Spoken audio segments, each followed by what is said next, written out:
12 lakhs below tax కట్టొద్దు అని అన్నారు కానీ దాని పైన ఉన్న ఎంటర్‌ప్రెన్యూర్స్ అందరు కట్టిన తర్వాత స్టార్టప్ కోసం లోన్ వస్తుందన్న కాన్ఫిడెంట్ నింపిన మీ ప్రభుత్వానికి నిజంగానే హ్యాండ్స్ ఆఫ్ తెలియజేస్తా ఉన్నాం. కానీ నిర్మలా సీతారామన్ గురించి ఒక తెలుగు ఆడబిడ్డగా రెండోసారి కూడా తనకే ఆ మినిస్ట్రీ ఇవ్వటం అనేది హర్షించదగ్గ విషయమే. కానీ బట్ ఆమె సాధిస్తున్న ఈ పురోగతి గురించి లేదా నిర్మలా సీతారామన్ గారి గురించి చెప్పాలి అని అంటే ఏం చెప్తారు ఒక ఎంపీగా మీరు? ఒక పనిని నిర్దేశించుకొని ఆ పని తనకు అప్పగించినటువంటి బాధ్యతని 100% తూచా తప్పకుండా, అడుగులు తడబడకుండా, నాయకుడు తన మీద ఇచ్చినటువంటి విశ్వాసానికి అనుగుణంగా 100% ఆ డైరెక్షన్ లోపలనే తమ ప్రభుత్వానికి మంచి పేరు వచ్చే రీతి లోపల వారు అంత గొప్పగా పనిచేస్తున్నారు కాబట్టే, అంత గొప్పగా ఆ శాఖ నిర్వహిస్తున్నారు కాబట్టే ఈరోజు దేశ ఆర్థిక విధానం అనేది అంచెలంచెలుగా వెదుగుతూ వస్తూ ఉంది.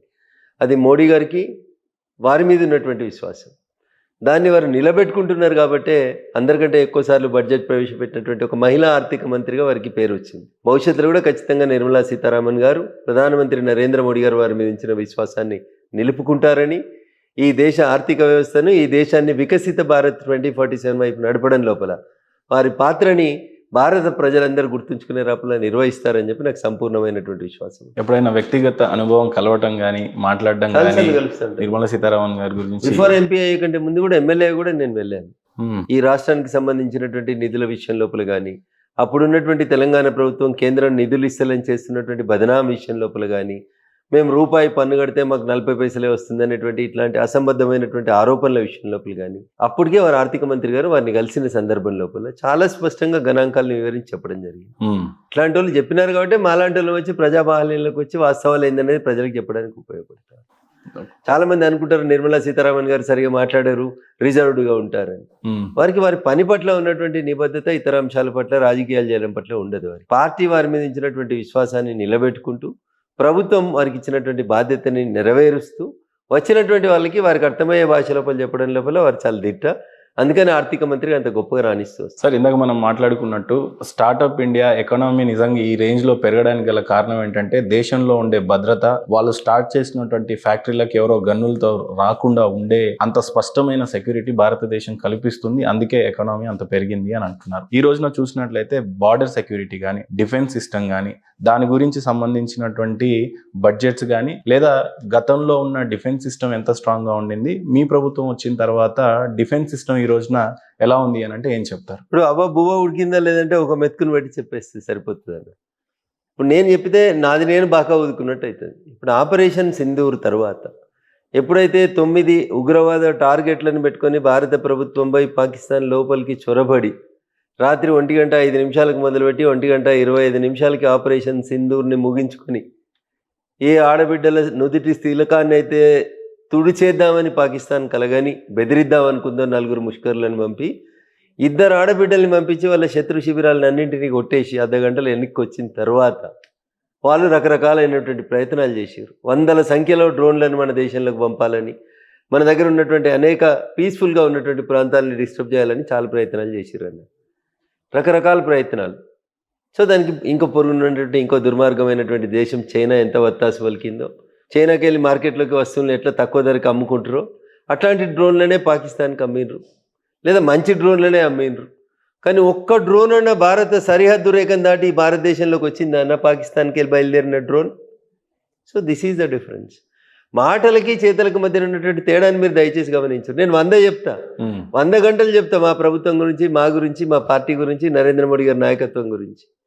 కానీ నేను అవన్నీ చెప్తలేనన్నా. అవ్వ బువ్వ ఉడికిందా లేదా ఒక మెతుకు చూస్తే చాలు. ఆపరేషన్ సింధూర్ తర్వాత ఆగమైన పాకిస్తాన్ మనల్ని ఆగం చేద్దామని ఆలోచించి వందల సంఖ్యలో డ్రోన్లు వాళ్ళ స్థలంలోంచి, వాళ్ళ ఏరియాలోంచి మన ఏరియాలకు పంపే ప్రయత్నం చేసినప్పుడు ఒక్క డ్రోన్ అన్నా సరిహద్దు రేఖను దాటి మన దేశంలోకి రాగలిగింది అన్నా? రాలేదు. ఎవరు గొప్పతనం అన్నా? That is border security force, Indian సైన్యం, భారత ఆర్మీ, అన్ని రకాలైనటువంటి భారత ప్రభుత్వ అండదండలతో ఎదిగినటువంటి ఈ దేశ సైనికులు భారత దగ్గర చూపించినటువంటి సైన్స్, టెక్నాలజీ, ప్రతిభ, పాఠవం, ధైర్యం, మనిషి మిషన్ 2 కలిసి చేసినటువంటి ఒక గొప్ప యుద్ధం అన్నది. అందుకనే ఒక్క డ్రోన్ అన్నా, కనీసం ఒక్క డ్రోన్ అన్నా మన దేశంలోకి రాకుండా ఆపగలిగినామంటే ఇగో ఇది ఈ దేశంలో నరేంద్ర మోడీ గారి నాయకత్వంలో గత 11 సంవత్సరాల్లో మేక్ ఇన్ ఇండియా కింద భారత సైన్యానికి మనం సమకూర్చినటువంటి అనేక రకాలైనటువంటి పరికరాల గొప్పతనం. అరే వెనుకటికి కాంగ్రెస్ హయాంలో జవాన్లకి బుల్లెట్ ప్రూఫ్లు కావాలంటే వేరే దేశాలకి వెళ్ళి దిగుమతి చేసుకోవాలనే స్థితికి వెళ్ళి ఇలా బ్రహ్మోస్లు, తేజస్లు, క్షిపణులను కొట్టేటి అన్నింటినీ తయారు చేసింది భారత అంకుర వ్యవస్థ, భారత మేక్ ఇన్ ఇండియా వ్యవస్థ. అందుకనే ఇలా ఆఖరికి ఒక్క డ్రోన్ కూడా మన గీత దాటి లోపలికి రాలేకపోయింది. మాటలు చాలా ఉంటాయి, చేతలలో కనబడ్డది కదా. ఇప్పుడు రఫేల్ లాంటి యుద్ధ విమానాలని కొనుగోలు చేయాలని అనుకున్నప్పుడు ఈ దేశంలో చాలామంది మిత్రులు విమర్శించారు, రఫేల్ని విమర్శించారు, S-400 కొంటామంటే విమర్శించారు, లేదా make in India, made in India కింద రక్షణ రంగంలో ఉత్పత్తులు తయారు చేస్తుంటే విమర్శించారు. భారత రక్షణ రంగానికి భారత ప్రభుత్వం చేసినటువంటి కేటాయింపులు సుమారు 70,000 కోట్లు చేస్తే దాన్ని విమర్శించారు. ఇలా ఫలితం ఏం కనబడింది? నేను ఇందాకే చెప్పినట్టు ఒక్క డ్రోన్ కూడా మన దేశంలోకి రాలేకపోయింది అంటే మనం ఎంత గొప్పగా మన పరికరాల్ని మనం అభివృద్ధి చేసుకున్నాం, స్వయంగా మనం తయారు చేసుకున్నాం, ఇతర దేశాల నుంచి వచ్చినటువంటి S-400 లాంటివంటి భాగస్వామ్యంతో చేసుకున్నాం. ఇవన్నీ కూడా ఎందుకైనాయి? ఎవరు ఊహించారు ఇట్లా వస్తుంది రేపు యుద్ధమని? ఈ దేశ ప్రధాని ముందు చూపు వల్లనే ఈ దేశం యొక్క రక్షణ రంగం S-400ని తెచ్చుకున్నా, బ్రహ్మోస్ని తెచ్చుకున్నా, తేజస్ని తెచ్చుకున్నా, ఆకాశం తెచ్చుకున్నా, ఇంకొక యుద్ధ విమానాన్ని తయారు చేసుకున్నా, డ్రోన్లని మార్కెట్లో వేరే రకానికి ఉపయోగించే కాడి నుంచి తీసుకొచ్చి కూరగాయలకు మందు జిల్లేదాకా, ఆడబిడ్డలకు అందించేదాకా ఈ దేశ అంకురాలు, స్టార్టప్లు ఎవరైతే ఎకసక్కలాడే ఇండియాలో ఏం తయారైతే అన్నారో వాళ్ళకి ఇలా డ్రోన్ మెడిసిన్స్ వచ్చినాయన్న. వికారాబాద్ లాంటి ప్రాంతంలో జ్యోతిరాదిత్య సింధియా గారు అనేటువంటి కేంద్ర మంత్రి గారు వచ్చి ఔషధాలను ఒక ప్లేస్ నుంచి ఇంకో ప్లేస్కి డ్రోన్ల ద్వారా పంపిస్తారు.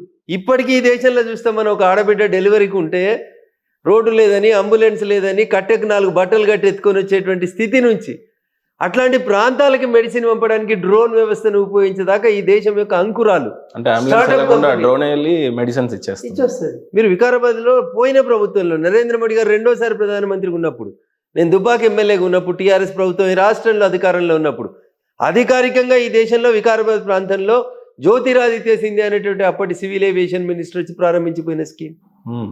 అట్లా సైన్యం స్వయం సమృద్ధి పొందడానికి కావలసినటువంటి బడ్జెట్ ఇచ్చినాం, కాన్ఫిడెన్స్ ఇచ్చినాం, అంకురాలను ఎంకరేజ్ చేసినాం. ఇతర దేశాలలో మనకంటే మెరుగ్గా ఉన్నటువంటి పరికరాలను కూడా తీసుకొచ్చుకోవడానికి, ఆయుధాలను కొనుక్కోవడానికి కూడా మనం ఎక్కడ S-400 అప్పుడు కానీ, రఫేల్ అప్పుడైతే ఇంకా మాట్లాడుతూనే ఉంటారు. రఫేల్ కుంభకోణం అని మాట్లాడేటువంటి మూర్ఖులు ఉన్నారు ఈ దేశంలో. అయినా మేము ఎక్కడ భయపెట్టకుండా పనిచేసుకుంటూ వచ్చినాం. మాకు మా సైన్యం మీద విశ్వాసం ఉంది, ఈ దేశ యువ సైంటిస్టుల మీద విశ్వాసం ఉంది, అంకురాలు పెట్టుకుంటున్నటువంటి కొత్త IIT విద్యార్థుల మీద మాకు విశ్వాసం ఉంది. కాబట్టే ఈ దేశం రక్షణ రంగంలో కూడా స్వయం సమృద్ధి సాధించేటువంటి దిశకు పోయింది. కాబట్టి అందరం చూసినాం, 300 క్షిపణులను కూల్చేసినాం, 300 డ్రోన్లను కూల్చిపారేసింది భారత రక్షణ వ్యవస్థ. ఇది నరేంద్ర మోడీ గారి నాయకత్వం పట్టి. ఒక పక్క ఆపరేషన్ సింధూర్ ఇంత పురోగతి సాధించినప్పుడు తెలంగాణలో ఉన్నటువంటి ముఖ్యమంత్రి సీఎం రేవంత్ రెడ్డి గారు నిజంగానే ఆపరేషన్ సింధూర్లో జరిగినటువంటి ఈ యుద్ధంలో అక్కడ పాకిస్తాన్లో 9 స్థావరాలను మన భారత సైన్యం కూల్చేసింది అని చెప్పినా కూడా వాస్తవంగా కూల్చిందా లేదా దానికి ఉన్న ఆధారాలు కావాలి అని అన్నారు. తర్వాత రఫేల్స్ ఇండియా మీదకి వచ్చి లేదా డ్రోన్లు ఇండియా మీదకి వచ్చి దాడులు చేస్తున్నప్పుడు సీఎం రేవంత్ రెడ్డి గారు వాస్తవంగా ఎన్ని విమానాలను కూల్చాము, మనం ఎన్ని డ్రోన్లను కూల్చాము, అసలు వాస్తవాలు ఏంటి అని చెప్పేసి ఒక పక్క అడగడం జరిగింది, క్వశ్చన్ చేయడం జరిగింది. సో ఆపరేషన్ సింధూర్ సక్సెస్ దిశగా అందరు మాట్లాడుతుంటే ఈ రోజు సీఎం రేవంత్ రెడ్డి గారు అలా మాట్లాడడం వెనకాల ఉన్న విషయాలపైన మీరు ఎలా స్పందిస్తారు? ఇప్పుడు రేవంత్ రెడ్డి గారు ఏ సందర్భంలో మాట్లాడిండో, ఎందుకు మాట్లాడిండో నాకు తెలియదు. కానీ రేవంత్ రెడ్డి గారు రాజకీయాలకు రాకముందు నుంచి ఈ దేశ పార్లమెంట్లో సభ్యుడిగా ఉన్నటువంటి శశి థరూర్ గారిని పోయి అడుగుమని ఉంటారు.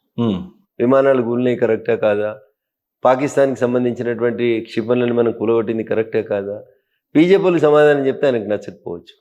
మీ పార్టీ ఎంపీ, మీ పార్టీలో ప్రస్తుతం కూడా ఎంపీ, గతంలో కేంద్ర మంత్రిగా పనిచేసిన ఆయన, వివిధ దేశాల లోపల అంబాసిడర్గా పనిచేసిన ఆయన, బాగా తెలుగులోడని మీ కాంగ్రెస్ పార్టీ విశ్వసించే శశి థరూర్ గారిని అడుగుంటారు. See why are you asking about the numbers? మీకు ఎవరి మీద విశ్వాసం లేదు?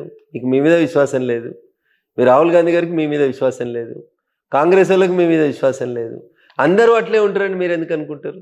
ఈ దేశ ప్రజలు మోడీ గారిని నమ్ముతారు. కరోనా వస్తే చప్పట్లు కొడితే పోతుందా? చప్పట్లు కొట్టి సంఘీభావం చెప్పమని మోడీ గారు అడిగితే కొట్టిరు ప్రజలు. కరోనా పోయిందా లేదంటే ప్రపంచంలోని అన్ని దేశాలకు కరోనా మందులు ఇచ్చింది భారతదేశం. ఇది గుర్తుంచుకోవాలి Revanth Reddy garu. Why you are talking about numbers? ఎందుకు మరి పాకిస్తాన్ మనతో యుద్ధం చేయడాన్ని ఎందుకు విరమించుకుంది? ఎందుకు విరమించుకోవాలని ఆలోచన వచ్చింది? ఒక రోజు కనుక ఇంకా యుద్ధాన్ని కంటిన్యూ చేసి ఉంటే ప్రపంచ చిత్రపటంలో పాకిస్తాన్ అనే దేశం కనబడినటువంటి పరిస్థితి వస్తుంది. ఓ పక్కన బలూచిస్తాన్ వచ్చేసింది కదా, మమ్మల్ని దేశంగా ప్రకటించేయమని చెప్పి. ఏడుంటుంది Pakistan? You know about the Balochistan. 44% of the Pakistan area is called Balochistan. ఇలా కాకపోతే రేకపోతే బలూచిస్తాన్ రేపు దేశం అవుతుంది కొత్తగా. పాకిస్తాన్ భూభాగం నుంచి 44% భూభాగాన్ని పక్కకు తీసుకొని బలూచిస్తాన్ ఒక దేశం అవుతుంది. బలూచిస్తాన్లో పాకిస్తాన్ జనాభా ఎంతనో తెలుసా? Not even 7%. చైనాకి పాకిస్తాన్ మీద ఉన్న ప్రేమ బలూచిస్తాన్ ఉంటే ఉంటుంది ప్రేమ. రేపు బలూచిస్తాన్ వేరే దేశం అయితే చైనా పాకిస్తాన్ దిక్కు చూడదు, చైనా బలూచిస్తాన్ తోటి దోస్తానం చేస్తుంది. కాబట్టి రేవంత్ రెడ్డి గారు ఎందుకు మాట్లాడినరు, ఆయన మాటలకున్న అర్థమైందని ఆయన సమాధానం చెప్పాలి. రేవంత్ రెడ్డి గారికి నేను సమాధానం చెప్పాల్సిన అవసరం లేదు. పాకిస్తాన్ ప్రధానమంత్రి గారే స్వయంగా చెప్పిండు, మేము 9వ తారీఖు తర్వాత భారతదేశం మీద దాడిని పెంచుదామని అనుకుంటే ఒకటే రోజు రాత్రి మా ఎయిర్ బేసెస్లు అన్నింటినీ భారతదేశంకి వెళ్ళి వచ్చినటువంటి ఒక యుద్ధ విమానం ధ్వంసం చేసిపోయింది అని చెప్పిండు. What else you need Revanth Reddy గారు? గతంలో కూడా మీ కాంగ్రెస్ నాయకత్వం ఇట్లే అడిగింది. ఊరిలో జరిగినప్పుడు కానీ, ఇతరత పఠాన్కోట్లో జరిగినప్పుడు కానీ, ఇట్లా ఇన్సిడెంట్స్ జరిగిన ప్రతిసారి భారతదేశం సర్జికల్ స్ట్రైక్ చేసినప్పుడు కానీ మీరు సాక్ష్యాలు అడుగుతూనే ఉన్నారు. మీరు ప్రజలలో అంటే కించపరచబడతా ఉన్నారు. మీ విలువని మీరు తగ్గించుకుంటున్నారు. మీ కర్మ దాన్ని భగవంతుడు కూడా మిమ్మల్ని కాపాడలేడు. ఈ దేశ సైనికుల శక్తి పాట వాళ్ళని మీరు తక్కువ అంచనా వేస్తున్నారు. వాళ్ళంతా గొప్పగా ఉన్నారు కాబట్టి మీరు ఇంత ప్రశాంతంగా నిద్రపోతున్నారు అనేది గుర్తుపెట్టుకోవాలి. కాబట్టి the comments off Revanth Reddy గారిని మనం పెద్ద పట్టించుకోవాల్సిన అవసరం లేదు. సార్, ఆపరేషన్ సింధూర్ మొత్తంలో కూడా ఒక ఇంట్రెస్టింగ్ ఫ్యాక్ట్ ఏంటంటే చాలా మంది మేల్ పైలట్స్ ఉన్నా కూడా ఈ యుద్ధ విమానాలను నడపడానికి సిద్ధంగా ఉన్న ఆడబిడ్డలు ఇద్దరినే ఎందుకు బీజేపీ ప్రధానంగా చూస్ చేసుకుంది అని అంటే ఏమంటారు? అది వాంటెడ్లీ తీసుకున్నారా? అంటే దాడికి ప్రతిదాడిగా ప్రతీకారంలో ఏ రకంగా దాన్ని తీసుకోవచ్చు ఈ ఇంట్రెస్టింగ్ థింగ్ని? ఇప్పుడు మీరు అమాయకులైనటువంటి మా ఆడబిడ్డల్ని కశ్మీర్ ఆదాయం పెంచుతామని, కశ్మీర్ని ప్రపంచానికి ఒక గొప్ప టూరిస్ట్ ప్రాంతంగా చూపిద్దామని మా ఆడబిడ్డలు కుటుంబాలతో సహా మీ దగ్గరికి వచ్చారు. మూర్ఖులు మీరు. మీ కన్నును మీరే వేలితోటి పొడుచుకున్నారు. నలుగురిని దొంగ దెబ్బ కొట్టడానికి 4 తుపాకులు ఇచ్చి పంపించి మా దేశ ఆడబిడ్డల యొక్క ఆత్మగౌరవాన్ని అవమానపరుచుదామని చూసిండ్రు. వీళ్ళు అబలాలు అని చెప్పి వాళ్ళని గేలి చేసిపోయినరు. వాళ్ళు అబలాలు కాదు. నీ ముందుకు వచ్చి ధైర్యంగా నిలబడి దమ్ముంటే నన్ను కూడా కాల్చమని అడిగారు వాళ్ళు. అంత ధైర్యం ఉన్నటువంటి ఆడబిడ్డల్ని గేలి చేసి 4 దొంగతనంగా లోపలికి వచ్చి దొంగల్లాగా పారిపోయినటువంటి వెధవలకి, అరే వెధవల్లారా, మా ఆడబిడ్డలు అబలలే కాదు సబలలు కూడా. మా ఆడబిడ్డలు రాని రుద్రమలకి వారసులు, సమ్మక్క సారలమ్మలకి వారసులు. తిరగబడితే మీకు ప్రపంచ చిత్రపటంలో మీ పేరు కనబడకుండా చేస్తారు అని చెప్పడానికి లక్షలాది మంది సైనికులు ఉన్న భారత సైన్యం ఆడబిడ్డలకి ధైర్యాన్ని ఇచ్చేందుకు తీసుకున్నటువంటి ఒక గొప్ప నిర్ణయం. ఏ ఆడబిడ్డనైతే బేలగా భర్తను కోల్పోయి అక్కడ కన్నీరు పెడుతూ కనబడిందో, ఇంకో ఆడబిడ్డ పోయి అక్క నేను నీకు తోడుంటానని చెప్పి ధైర్యంగా నిలబడమని చెప్పడానికి 2 ఆడబిడ్డలు అర్ధగంటలు మిమ్మల్ని పొతం పెట్టి వచ్చిర్రు భయ్. మీరు అబలల మీద, ఏమి చేతులు ఆయుధం లేని ఆడబిడ్డల మీద మీరు క్రూరత్వం చూపిస్తే, మీ క్రూరమైనటువంటి టెర్రరిస్ట్ క్యాంపుల మీద మీరు శిక్షనిచ్చినటువంటి దేశద్రోహులని పిన్ పాయింటెడ్గా ఏరి మరీ కొట్టొచ్చిర్రు. చేతులు ఏం లేదు, ఒక విమానం తీసుకొని పోయి కొట్టొచ్చిర్రు. ఇగో ఇది మా ధైర్యం, ఇది మా సామర్థ్యం. ప్రపంచానికి భారత మహిళ యొక్క గొప్పతనాన్ని చాటి చెప్పాలనుకున్నారు. అందుకనే 2 ఆడబిడ్డలు జాలరపోయి మీకు అని చెప్పి సమాధానం. ఇదే ముఖ్యమంత్రి సీఎం రేవంత్ రెడ్డి గారు ముఖ్యమంత్రి అయిన తర్వాత నిజంగా మీలో పరిపాలన చేసే ఆ దక్షత ఉందా అని చెప్పి ఒక ప్రముఖ జర్నలిస్ట్ అడిగినప్పుడు, ముఖ్యమంత్రి అనే పోస్టు కేవలం కుంపు మేస్త్రి లాంటి పని, మనం జస్ట్ కేవలం కూర్చొని ఉంటే ఒక బ్యూరోక్రాస్ట్లు చేసే పని, దాన్ని మనము పరిరక్షణలో చూసుకుంటే చాలు అని చెప్పి చెప్పడం జరిగింది. అలాంటి బ్యూరోక్రాస్ట్లు ఈరోజు భారతదేశం యొక్క రెవెన్యూ 4.19 ట్రిలియన్ దాకా వెళ్ళింది అని అంటే బ్యూరోక్రాస్ట్ల పాత్ర ఉంటుంది. వాళ్ళ గురించి ఎప్పుడు కూడా రాజకీయ నాయకుడికి వెనకాల వెనుదన్నుగా ఉండేటువంటి బ్యూరోక్రాస్ట్ గురించి ఇంత రెవెన్యూ జనరేట్ చేసి ప్రణాళికలను సిద్ధం చేస్తూ ఉంటారు అని అంటారు. అలాంటి బ్యూరోక్రాస్ట్ల గురించి చెప్పాలి అని అంటే మీరేం చెప్తారు? ఈ దేశంలో రాజకీయ వ్యవస్థ 5 ఏళ్ళకి ఒకసారి మారుతుండొచ్చు, పార్టీలు మారుతుండొచ్చు, ఐడియాలజీ మారుతుండొచ్చు. కానీ ఈ దేశానికి ఏది మంచిది అని చెప్పడానికి ఇండియన్ అడ్మినిస్ట్రేటివ్ సర్వీస్ ద్వారా ఎంపికైనటువంటి ఐఏఎస్లు కానివ్వండి, ఇండియన్ పోలీస్ సర్వీసెస్లో వచ్చినటువంటి ఐపీఎస్లు కానివ్వండి, దేశ రక్షణకు కానీ దేశ అడ్మినిస్ట్రేటివ్ వ్యవస్థకు కానీ, వీళ్ళు పిల్లర్లు లాంటి వాళ్ళు. మేము 5 ఏళ్ళకి ఒకసారి పరీక్షను ఎదుర్కొంటాం, గెలుస్తాం, వస్తాం, పరిపాలిస్తాం, మేము ఉంటాం, పోతూ ఉంటాం. బట్ ద సిస్టమ్ని కంటిన్యూస్గా నడిపేటువంటి వ్యవస్థ అంతా బ్యూరోక్రాట్లది. ఈ బ్యూరోక్రాట్లు కొంతమంది అందులో తప్పుడు వ్యక్తులు ఉండవచ్చు, అన్ని వ్యవస్థలలో తప్పుడు వ్యక్తులు ఉన్నట్టు ఆ వ్యవస్థలో కూడా కొంతమంది తప్పుడు వ్యక్తులు ఉండవచ్చు. But majority of them or service oriented. ఈ దేశానికి ఏదో చేయాలనేటువంటి ఒక గొప్ప తపన ఉన్నటువంటి వ్యక్తులు. కాబట్టి అట్లాంటి వాళ్ళ గురించి తప్పుగా మాట్లాడడం అనేది సరి అయినటువంటి విధానం కాదు. మీరు గుంపు మేస్త్రిలాగా పనిచేయాలనుకుంటే అందరినీ అట్లా చేయాలనుకోవడం తప్పది. ప్రతి ముఖ్యమంత్రి ఒక్కొక్క గొప్ప నిర్ణయం తీసుకుంటారు, ఒక్కొక్కరికి ఒక్కొక్క ఆలోచన విధానం ఉంటుంది. వీరి ఆలోచన విధానం గుంపు మేస్త్రి విధానం అయి ఉంటుంది. నేను ఇక్కడ కూర్చుంటే అందరు కలిసి ఏదో పని చేస్తారనే ఆలోచన ఆయనకు ఉండి ఉంటుంది. కానీ అట్లా అనుకుంటే మరి నరేంద్ర మోడీ గారిని విమర్శించాల్సినటువంటి అవసరం ఏముంది? దానికి గొప్పగా కేంబ్రిడ్జ్లో ఆక్స్ఫర్డ్లో చదువుకున్న వాళ్ళే ప్రైమ్ మినిస్టర్లు కావాలనే ఆలోచన ఎందుకు? మరి అంత గుంపు మేస్త్రి చెప్పినట్టు మేస్త్రీలతోటే నడిచేది ఉంటే ఇల్లు కట్టుడు, ఇక మరి మేస్త్రి ఎందుకు? కాబట్టి దట్ ఈజ్ నాట్ కరెక్ట్. వారి అభిప్రాయం వారిదే ఉంటుంది, అది కరెక్ట్ అయినటువంటి అభిప్రాయం అయితే కాదు. బ్యూరోక్రాట్లు డెఫినెట్గా ఈ దేశ అడ్మినిస్ట్రేటివ్ వ్యవస్థ లోపల ఈ రెవెన్యూ జనరేషన్లో బ్యూరోక్రాట్ల పాత్ర కానీ లేకపోతే వాళ్ళు శ్రమించే విధానం కానీ ఏ రకంగా ఉంటుంది? అసలు ఏముంటుంది వాళ్ళ పాత్ర? ఒక రెవెన్యూ జనరేషన్లోనే ఉండరు వాళ్ళు. ప్రజలకి మంచి అయినటువంటి అనేక పథకాల రూపకల్పనలో కానీ ఈ దేశ రక్షణ రంగం లోపల ఉన్నటువంటి అనేక రకాలైనటువంటి ఉత్పత్తుల్ని బయట దేశాల నుంచి కాకుండా మనం తెచ్చుకోవడానికి కానీ చాలా చోట్ల వాళ్ళ పాత్ర ఉంటుంది. స్కూళ్ళలో కానీ, మిడ్ డే మీల్స్లో కానీ, రేషన్ కార్డులో కానీ, ధరణిలో కానీ, భూభారతిలో కానీ ఇట్లా కొత్త చట్టాలు తెచ్చే ప్రతి దాంట్లో మనల్ని గైడ్ చేసేది వాళ్ళే.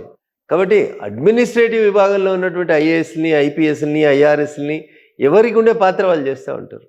కాబట్టి వాళ్ళ పనిని వాళ్ళు నిర్వర్తిస్తుంటారు. వాళ్ళ సేవల్ని వాడుకొని ఈ దేశాన్ని అత్యుత్తమంగా ఎట్లా నిర్మించాలనేది ప్రజల చేత ఎన్నుకోబడిన పాలకుల చేతులు ఉంటాయి. పాలకుడు సరిగా ఉంటే వాళ్ళు బాగా పనిచేస్తారు. దిట్ ఈస్ ద ఫైనల్.